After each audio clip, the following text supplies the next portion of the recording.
Entramos en los monográficos Zona Cero. Hace 215 años que falleció uno de esos locos geniales que da la historia de la humanidad. Nos referimos a Roger Boscovich. Pues, ¿os acordáis cuando hicimos el monográfico dedicado a Nikola Tesla? Bueno, pues este es el Nikola Tesla del siglo XVIII. Seguro que este monográfico os va a interesar muchísimo y vais a descubrir a un personaje de estos curiosos, uno de estos personajes hegemónicos que ocupan por méritos propios páginas en la historia del mundo. ¿Quién es Roger Boscovich? Bueno, pues de eso se van a ocupar Jesús Callejo. ¿Qué tal? Buenas noches. Muy buenas noches. ¿Cómo te encuentras? Fenomenal. Bueno, te veo muy parecido a Boscovich, ¿eh?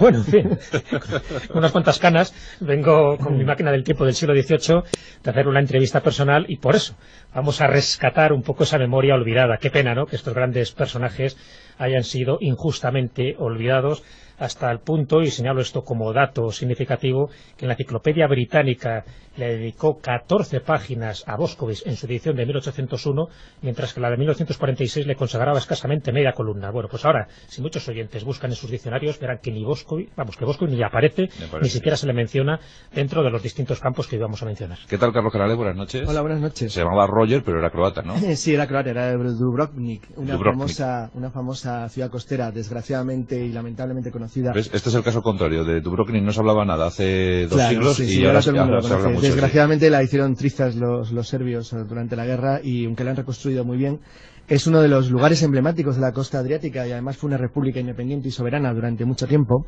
con grandes relaciones con Venecia. De hecho, bueno, aunque eran croatas, eran eslavos básicamente de etnia. Sabéis que gran parte de la población de la costa, hasta finales de la época de Boscovich, todavía hablaban un lenguaje latino, el dálmata, que desgraciadamente se extinguió.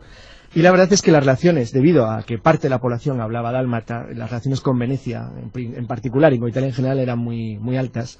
Y eso hizo que Boscovich, pese a ser un eslavo de una zona balcánica, fuera educado toda su vida en la sociedad occidental, lo cual ha permitido al menos que contemos con su obra, y ha generado, sin embargo, la desgracia de que, debido a que sus constantes de pensamiento eran muy diferentes a lo que luego predominó en la filosofía del XIX, principalmente dominada por pensadores alemanes, ha pasado a un olvido que no es que es injusto, es que es increíblemente injusto.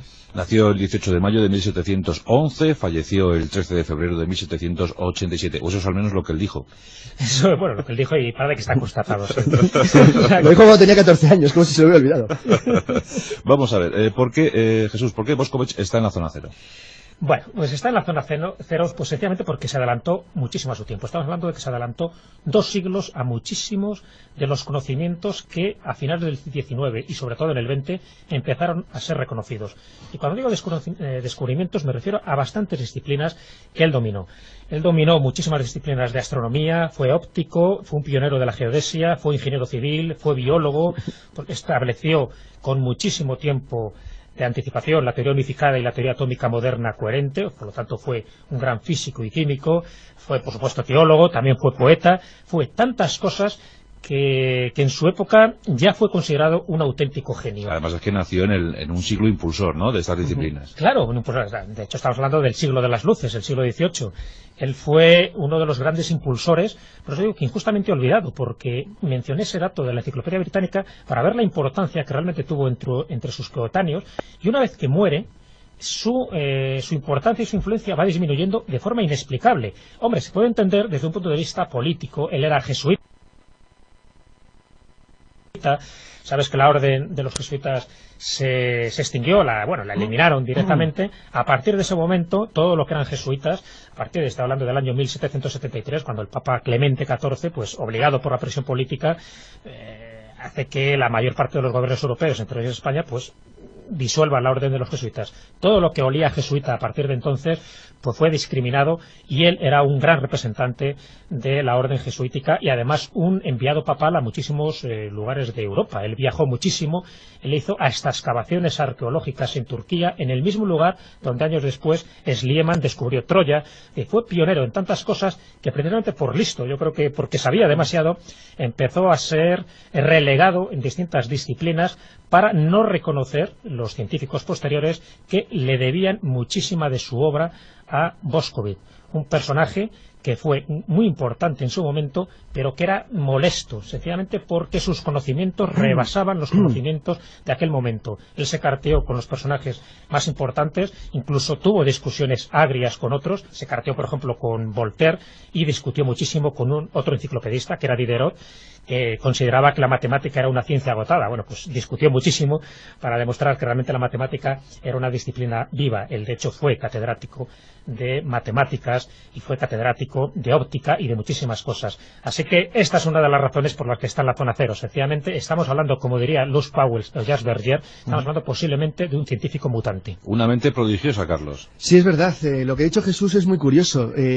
Tanto Bergier como Pauls dijeron que era un mutante porque en uno de los comentarios que hacen sobre Boscovich, ellos hablan de seres especiales o personas con dones no naturales aparentemente que ha vivido entre nosotros, y es como si se basaran es decir, avanzaran en lo que era la teoría de la evolución lamarckiana, en la cual realmente en vez de haber una evolución por adaptación al medio, en realidad las especies avanzan, y el ser humano en particular, porque lleva como subyacente a lo que ahora ya diríamos nuestros genes, la posibilidad de que de repente gente así apareciera de manera general. Es como si los genes ocultaran un posible salto evolutivo que se podría dar en cualquier momento, y que en personajes especiales, pues como Leonardo da Vinci, como Boscovich o como Tesla, se reflejaría cada cierto tiempo. Es curioso porque lo que ha alejado a Boscovich del conocimiento popular es que hacía todo.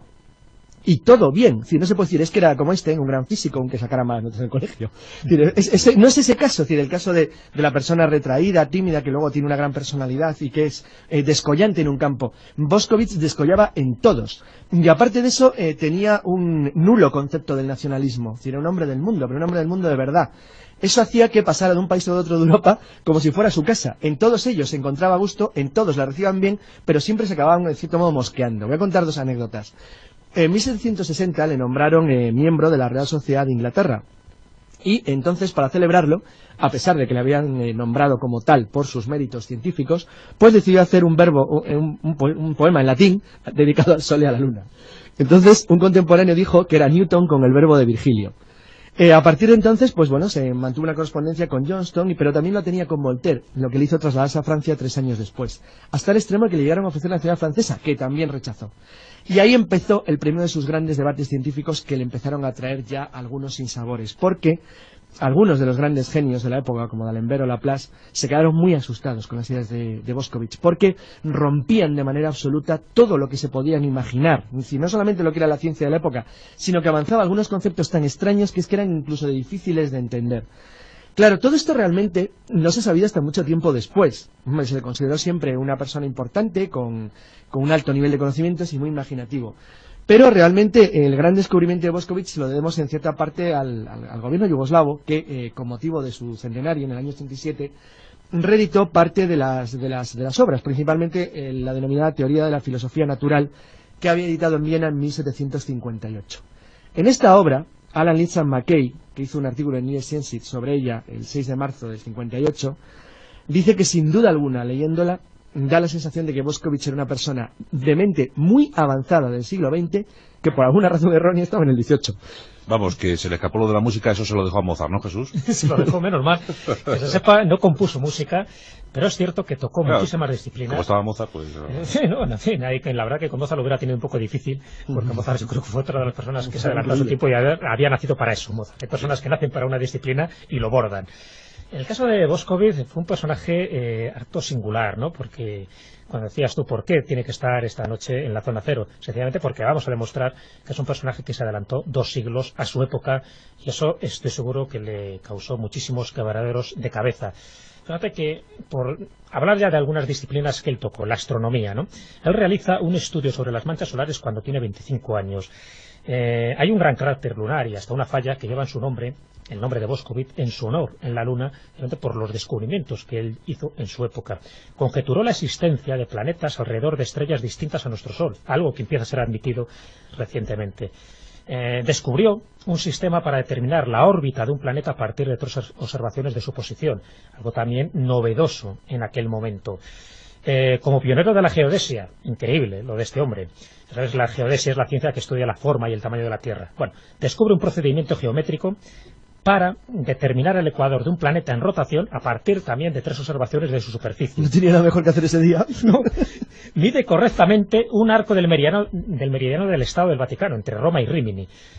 Otra de las cosas que hace dentro de la geodesia, junto con el jesuita Lamer, hizo la medición exacta de la longitud del meridiano terrestre, que después es lo que origina, con otras investigaciones posteriores de otros científicos, que se establezca el metro, la unidad de longitud ya del metro, y basándose en los trabajos científicos que hizo en su momento Bošković. Como ingeniero civil, no tenía precio, porque no hemos destacado esta faceta. Fíjate, repara la cúpula de la Catedral de Milán, refuerza la estructura del domo de la Basílica de San Pedro, la refuerza los muros rodeándolos con aros de hierro, y lo está haciendo en 1743 y duran hasta ahora. Dirige las obras de drenaje de las ciénagas pontinas para combatir el paludismo, y él en una de sus obras descubre la transmisión del paludismo de la malaria por causa de los insectos, algo que también ha empezado a ser reconocido muy posteriormente a su época. Y así se puede decir cientos y cientos de datos, que es lo que yo creo que demuestra de una forma palpable que este hombre pues era una rara avis de su época y que injustamente ha sido olvidado, pero que cuando conocemos estos datos da la impresión que deliberadamente fue olvidado, una especie de teoría conspiracionista, esas teorías del silencio que se hacen a determinados personajes célebres para que no quedara patente no solo la sabiduría de este hombre, sino la ignorancia de sus coetáneos en estos campos científicos. No, es que, claro, bueno, perdón. Sí, claro, la cuestión es qué pensaba de sí mismo Bošković, porque claro, supongo que estas mentes tan avanzadas son mentes que lo pasan muy mal. Pues fíjate, mucho, ¿no? El caso de Bošković en este caso no es así. Bošković era un religioso profundo, es decir, estaba convencido, era un católico creyente. Él tiene una teoría muy particular que ahora comentaré sobre el universo y el mundo, pero a diferencia de otros casos de genios incomprendidos, no lo pasó mal. No lo pasó mal por la sencilla razón de que se lo debía de pasar bomba. Es decir, como hacía absolutamente de todo, lo que le daba la gana, donde quería, y tenía ciertos recursos, porque trabajar para el papado siempre era algo interesante, y más en el siglo XVIII, la verdad es que yo creo que Bošković, sinceramente, cuando empezaba a criticarle, se metían con él, pues cambiaba de tema y otra cosa. Y la verdad es que esa otra cosa que cogía, bueno, pues era sorprendente, era mejor que si no lo hubiera cogido, porque revolucionaba completamente la materia. Estoy recordando que cuando Lindsay McKay hizo el artículo de la revista norteamericana que he citado antes sobre la teoría de filosofía natural, hizo una especie como de esquema, de escala, vamos, de qué era lo que había tocado, dentro de justo lo contrario de lo que ha dicho Jesús, dentro de la teoría de lo que es simplemente pensamiento conceptual, no elementos prácticos o de ingeniería. Pues bueno, pues llegó a la conclusión de que la materia, el espacio y el tiempo no eran divisibles hasta el infinito, sino que estaban compuestos por elementos mínimos, al que él llamaba los granos, lo cual se asemejaba muchísimo a los trabajos de Heisenberg. También daba cuenta, pues no sé, de los fenómenos de la luz, del magnetismo, la electricidad, la química. Incluso llega a un extremo que la única interpretación posible es que, bueno, pues que aventura el conocimiento de los cuanta, la mecánica ondulatoria, el átomo por nucleones, y así hasta que nos aburramos, porque ya en el colmo de la audacia llegó en 1758 a llegar a la conclusión de que había algo que él llamaba la conservación del grano de cantidad de movimiento en el mundo. Bueno, eso cuando los científicos del siglo XX lo descubrieron no se lo podían creer, porque eso es la constante de Planck, descubierta en el año 58. En 1758. Claro, es que es una cosa tan asombrosa. En 1758, ni más ni menos. Sí. Pues os vais haciendo una idea de quién era Roger Bošković. Interesante, ¿verdad? Todo el siglo XVIII casi le pertenecía, y yo no sé si estaba muy cabreado este hombre por vivir en ese siglo y por no estar en el siglo XX, en el siglo XXI, seguro que siglos que ya había intuido perfectamente, ¿no? Cómo sería. ¿Qué pensaba él de los fenómenos sobrenaturales, de los fenómenos paranormales? Jesús, ¿tenía algún planteamiento sobre eso?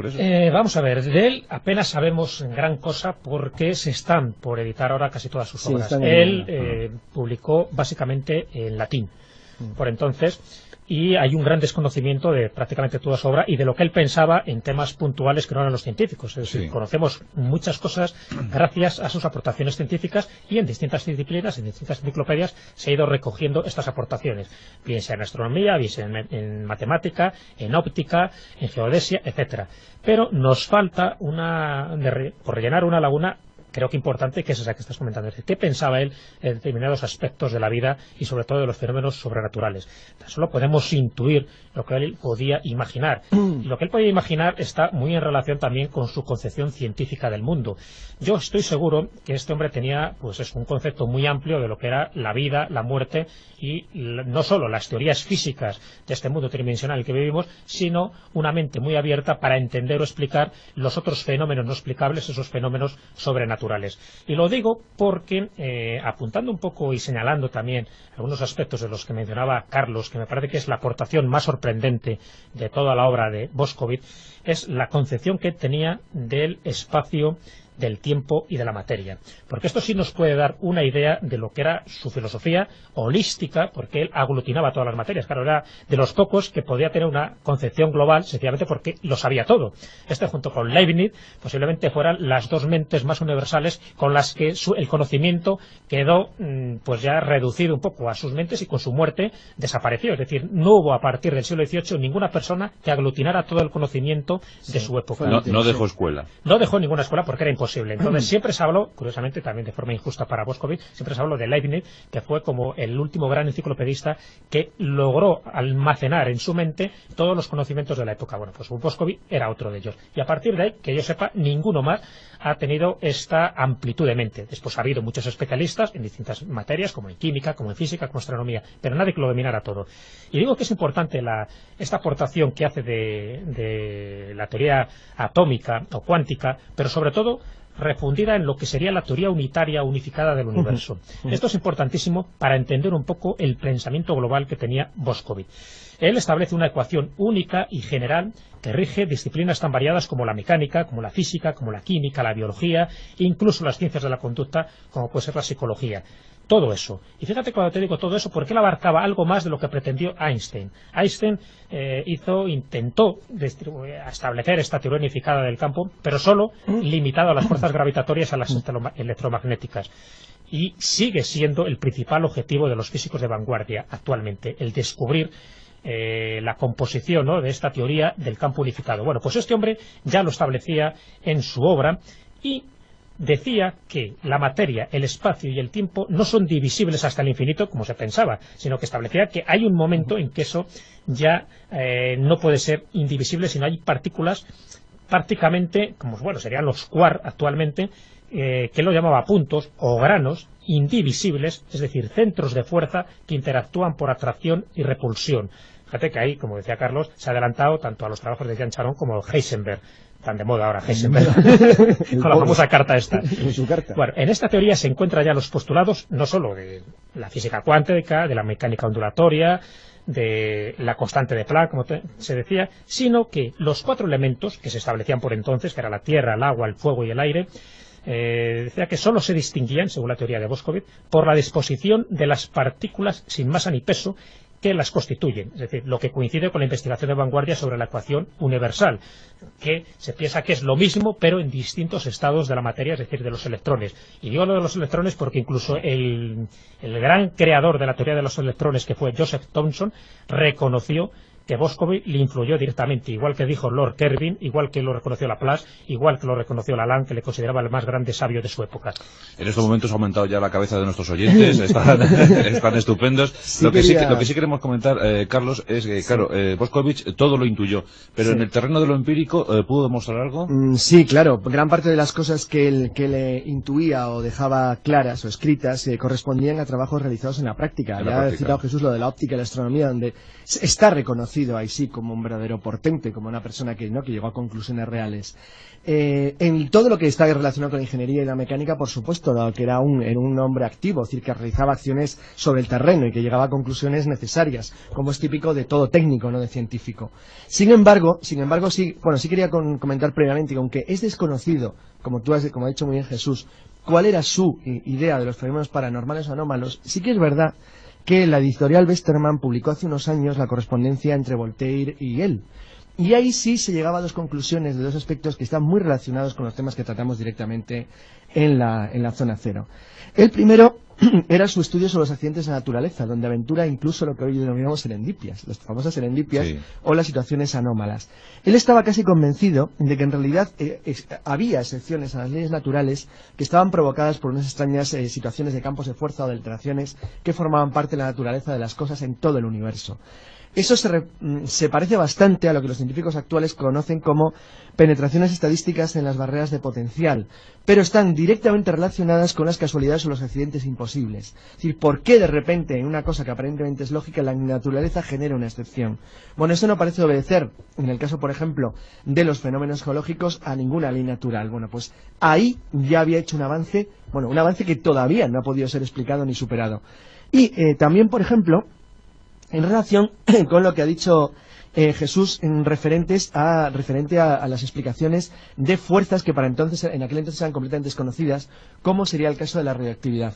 Hay que tener en cuenta que no anuncia la radioactividad como tal, pero sí llega a la conclusión, es decir, se parecía mucho a los pensadores griegos clásicos, por ejemplo a Demócrito, que llega a la conclusión de que de la materia está formada por átomos porque sí, que parece muy sencillo decirlo, pero no se le ocurre a nadie. Entonces, bueno, pues es un caso parecido, de que él, por pura deducción lógica y conocimiento masivo, llega a conclusiones que se parecen muchísimo a lo que hoy está en la ciencia más avanzada, sobre todo porque Bošković era un partidario de la discontinuidad, que es algo muy novedoso, que realmente comienza dentro de la física con la física cuántica a partir de Schrödinger en los años 20, y que poquito a poquito ha ido, bueno, luego llegó la matemática del caos, etcétera, y poco a poco ha ido imponiéndose dentro de las visiones punteras de la ciencia actual, pero que era algo completamente opuesto a lo que se va en el siglo XVIII, puramente racional y puramente mecanicista. Eso me recuerda, hay una doctora en física en los Estados Unidos que afirma que hay más dimensiones de las tres que ya existen, de las tres que se conocen. A buenas horas, ¿no? Lo está diciendo, porque Einstein ya dijo que estábamos en la cuarta dimensión. Además de enviarle un telegrama con nuestras felicitaciones, pues bueno, también apoyamos una iniciativa que ha tenido la doctora, y es crear una máquina que se llama, o ella le llama Gravitón. El nombre es bonito. Sí, y con eso está dispuesta a crear una dimensión que ella llama extradimensión en laboratorio, y luego ya se encontrará en la naturaleza, ¿no? Pues en fin, está un poco desfasada, porque ya incluso se ha hablado de 11 dimensiones. Sí. 3 serían las espaciales, una es la temporal, y las otras estarían plegadas sobre sí mismas, serían las supercuerdas. O sea, que en fin, esta mujer pues está un poco al día de la historia, y lo de los gravitones en otro sentido ya existen, ¿no? Sí. Que es lo que ahora se llama los aceleradores de partículas, ¿no? Pero fijaos cómo está el asunto. Quería comentar una cosilla sobre estamos en el siglo XXI, ¿eh? Bošković le hubiera dado de tortas a esta mujer, ¿no? No, ni lo hubiera escuchado. Él ya lo intuyó en el siglo XVIII. Ande, quite. Le voy a decir solo que también la mala suerte de Bošković, que también al poco de cumplir su centenario, y justo cuando el gobierno yugoslavo había dado fondos para empezar a publicar su obra, se desmorona Yugoslavia, después le declara la guerra a la humanidad entera a Serbia, y le ha pasado de todo. Exacto, la verdad es que qué desgracia. ¿Pensáis vosotros que hace falta ahora mismo un Bošković en la humanidad, o ya tenemos alguno por ahí circulando? Van a salir, yo estoy convencido. Hombre, con un conocimiento tan universal yo lo veo improbable, sencillamente porque ahora es imposible, el conocimiento que tenemos es amplio, que es imposible que alguien pueda aglutinar todo esto. No me refiero a un revolucionario completo de las ideas, seguro, claro, pero seguro. Gente revolucionaria sí. Lo que pasa es que parece que hay una especie de fatum terrible para aquellas personas que se adelantan a su tiempo, y es lo que le ha pasado a muchísimos científicos, ¿no? Y de hecho, pues periódicamente en la Zona Cero iremos hablando de otros, pues para ver esta aportación que ha sido olvidada. Yo creo que aquel que se adelanta excesivamente a su tiempo es silenciado, y es silenciado por distintos medios. Ahora es más difícil porque evidentemente estamos en la globalización, para bien y para mal, en esta aldea global, y por lo tanto la información llega muy rápidamente en todos los sentidos, para bien y para mal, porque también la desinformación va camuflada en esta supuesta información. Claro. Pero que alguien revolucione las ciencias como él intentó revolucionar y que no lo consiguió, porque ahí está, la prueba es que cualquier oyente se vaya en su enciclopedia, la más cercana que tenga, vaya a la B, busque Bošković, y lo más seguro es que no lo encuentre. Sí, pero es que es verdad que muchas veces la ciencia llega a desesperarnos, ¿verdad? Cuando hacen el experimento con el ratoncito y dicen, no, es que esto es para la lucha contra tal cosa, y esto hasta dentro de 10 años no habrá un resultado. Y al cabo de los 10 años vuelven a sacar el experimento con el ratoncito y dicen, no, es que hasta dentro de otros 10 años no sabemos bien si esto funciona, ¿no? Llega a desesperar un poco, nos falta un poco de lucidez. Es que el problema no es tanto como eso. Yo creo que, bueno, por de pronto, claro, la extensión de los conocimientos punteros es mucho más amplio que lo que viene siendo dicho. Sí. Pero hay la minoría, que si es una minoría mucho más grande. Con lo cual también, pese a la sociedad de la información, la saturación es mucho mayor. Y entonces es mucho más difícil filtrar una idea inteligente, lo digo sinceramente. Hay otro problema añadido, y es que entre tanta investigación, el mundo actual da primacía obviamente en los resultados prácticos, porque la investigación es muy cara. Entonces, como cuesta dinero, hay que financiarla de alguna manera. Eso parece un desastre, pero eso evita ha evitado, desgraciadamente, que gente como Tsiolkovsky pudiera surgir ahora. Es decir, ahora nadie se podría, por ejemplo, a diseñar cuáles serían las condiciones básicas de un viaje a Saturno, por poner un ejemplo. Que era algo que hizo Tsiolkovsky cuando en 1903, antes del Potemkin y de la Primera Guerra Mundial, se dedicó a calcular cómo sería un viaje a la Luna y cómo tenían que ser los trajes de los astronautas. Bueno, eso ahora sería muy difícil porque ¿quién va a perder dinero y tiempo en una investigación de ese tipo? Sería mucho más útil dirigirlo hacia algo enfocado a algún problema concreto en el cual se puede dar una solución en un tiempo razonable. Eso voy, Carlos, lo cual, curiosamente, también es bueno para la ciencia porque permite, por otro lado, dar respuestas constantes a desafíos que tenemos todo el día. Pero es que hay veces que parece que la saturación informativa, porque hay saturación informativa, completamente. Pues evita que nos informemos, ¿no? Sí, pero a cambio se informa todo el mundo que quiere, en tanto que en el siglo XVIII, en la época de Boscovich, nadie podía conocer a Boscovich aunque quisiera. Sí, pero es una información a lo mejor que es demasiado dispersa, no sí, se orienta bien, ¿no? No sé. No, además es curioso porque fíjate que se podría hacer una buena teoría de la información y cómo ha sido transmitida a lo largo del tiempo. Estoy recordando, por ejemplo, la Edad Media. La Edad Media, que eran los detentadores de la información del conocimiento, eran los monjes, eran los frailes, los que estaban recluidos en los conventos, que son los que tenían la capacidad de aprender a leer y a escribir. Pero, precisamente por esa estructura religiosa, imperante y supersticiosa que reinaba en la Edad Media, sus escritos se divulgaban muy poco, tenían que hacer copias manuales. Los amanuenses famosos hacían muy pocas copias de los tratados científicos o filosóficos del momento, y solo se transmitían a los 3 o 4 eruditos del momento, no llegaba nunca al pueblo llano, porque esa era la gran paradoja. Es decir, los únicos que podían avanzar en las ciencias eran los sacerdotes, eran los curas, eran los monjes en general, pero por otra parte tenían la limitación de la religión. Esa exclusividad es muy peligrosa siempre. Y era muy peligrosa porque, de hecho, ahí tienes el caso de Giordano Bruno y gente que se enfrentó un poco al poder establecido y le costó caro. Por cierto, Boscovich fue uno de los que intentó rehabilitar a Galileo, por ejemplo, porque fue una de las labores que hizo importantes, igual que a Copérnico. Es decir, tenía una mente tan abierta.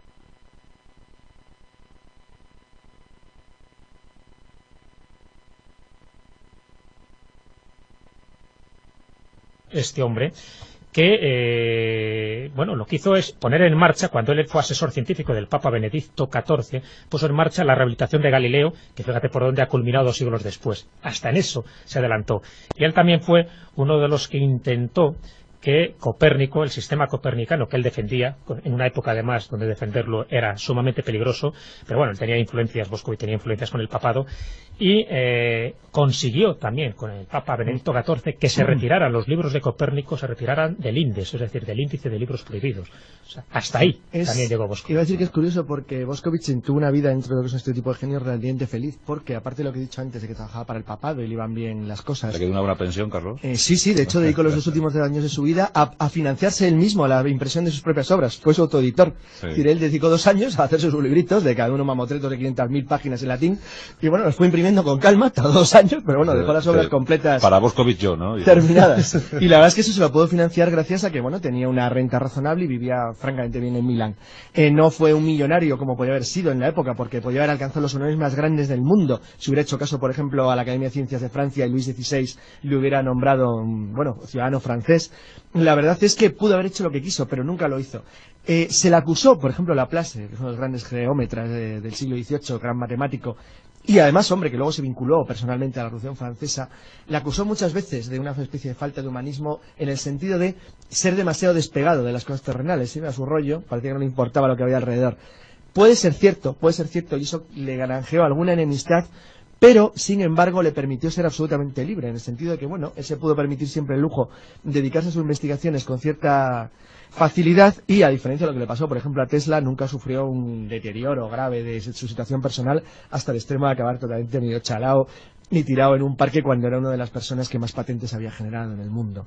Bueno, pues este es un caso en el que, sin embargo, el castigo de la posteridad ha sido el desconocimiento. El desconocimiento. Igual que no tenía enemigos, no tenía aliados. Aquí le hemos rendido homenaje y hemos intentado revitalizar su figura. Robert Boscovich, hace ya 215 años que nos dejó, pero eso sí, a Jesús Callejo y a Carlos Canales no se les han escapado sus conocimientos, así que lo han contado esta noche en este monográfico Zona Cero especial dedicado a la figura de Robert Boscovich. Muy bien, pues, Roger. Muchas gracias, Carlos Canales, a tus investigaciones. A eso voy. Gracias, Jesús Callejo. Difumínate. Sí, me voy a difuminar las obras de Boscovich, que es la mejor forma de desaparecer. Desde luego detrás de ellos no te ven, te tapan los libros. Hasta el próximo domingo. Hasta luego.